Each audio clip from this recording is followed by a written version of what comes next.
mendampingi presiden pada masa-masa penuh gejolak. Betul.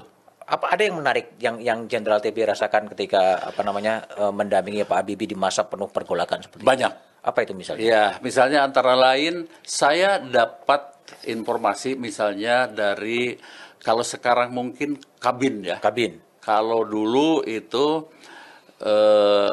Pak Z.A. Maulani itu Kabakin. Sebagai Kabakin. Kabakin. Oke. Ya.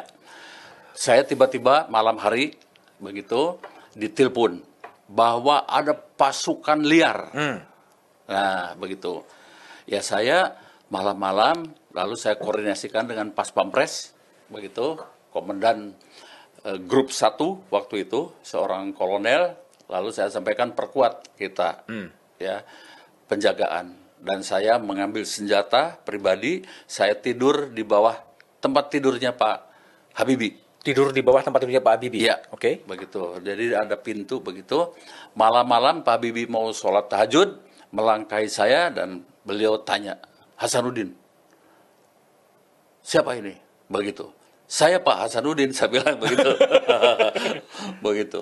Dan kemudian, oh ya sudah, tidak ditanya apa-apa, saya melaksanakan tugas di sini. Oke, bagus, begitu. Ya. Tapi sampai subuhnya juga tidak ada juga yang namanya pasukan liar itu. Saya tidak tahu informasi itu dari mana.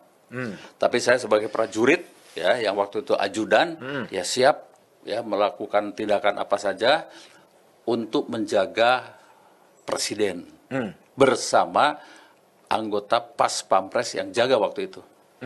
Itu sesuatu yang lazim dari sisi pengamanan presiden ketika seorang ajudan kemudian tidur di bawah ranjangnya presiden. Ya, kalau dalam keadaan terpaksa apapun kami lakukan untuk kesiapan begitu. Itu Pak Habibie tinggal di Patra ya? Pak Habibie di Patra. Dan kenapa dulu ide sampai Pak Jenderal TB Hasanuddin kemudian memilih tidur di bawahnya Pak Habibie sebenarnya? Ya, untuk kesiapan. Kesiapan. Kalau terjadi apa-apa, ya keadaannya. Kami tidak tahu seberapa jauh, seberapa besar bahwa pasukan liar itu akan hadir. Dan pertempuran akan seperti apa, kami di luar perkiraan. Lalu terakhir ini, banyak orang yang bertanya, apa betul itu ada pasukan liar? Saya bilang yang mengatakan itu adalah sebagai seorang jenderal dan kepala BIN, yang kalau sekarang kepala BIN ya, gitu. Itu kan memiliki sumber informasi yang valid lah, A1 ya disampaikan begitu. Tapi ternyata tidak ada juga pasukan liar itu. Ya, itu yang pertama. Yang kedua, suatu saat kebetulan saya dinas lagi. Lalu saya ditelepon lagi bahwa hati-hati, presiden akan diracun. Presiden akan diracun? Iya, begitu. Lalu saya diracun. Saya tidak tanya siapa yang meracun dan yang penting saya harus protek presiden seoptimal mungkin. Racun bisa melalui makanan, minuman, dan sebagainya. Mulai saat itu, makanan, minuman kami sortir. Begitu. Bahkan petugas yang masak pun kami kawal untuk belanja. Saya sampaikan, belanjanya jangan di tempat situ. Tempat lain, begitu. Pasar lain, dan sebagainya. Lalu kami rahasiakan ke Pak Habibie, ya. Tapi ketika makan siang, saya ditanya, wah ini makanan bersih ya? Maksud Bapak bagaimana? Katanya saya mau diracun. Oh bersih Pak. Pak Habibie juga tahu? Saya tidak tahu ya dari mana Pak Habibie itu tahu bahwa beliau akan diracun. Rupanya mungkin dari ibu. Dan ibu mungkin dari pelayan di dapur. Oke. Karena pelayan di dapur ketika belanja, saya perintahkan untuk dikawal dan belanja tidak di Lengganan, tapi tempat lain begitu ya. Ya cukup menarik cerita-cerita di balik layar itu. Tapi ketika kemudian Pak Jenderal TB, ketika kemudian Pak Habibie pertanggungjawabannya di sidang istimewa MPR ditolak, itu gimana suasana pada saat itu sebenarnya? Kami cukup kagum ya.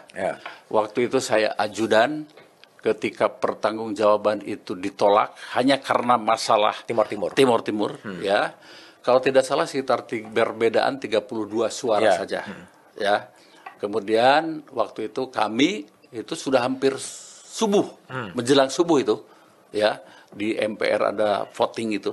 Lalu kami dapat informasi seperti ini, lalu beliau sampaikan, sudah kita serahkan sama Allah. Ayo kita sholat. Siapa?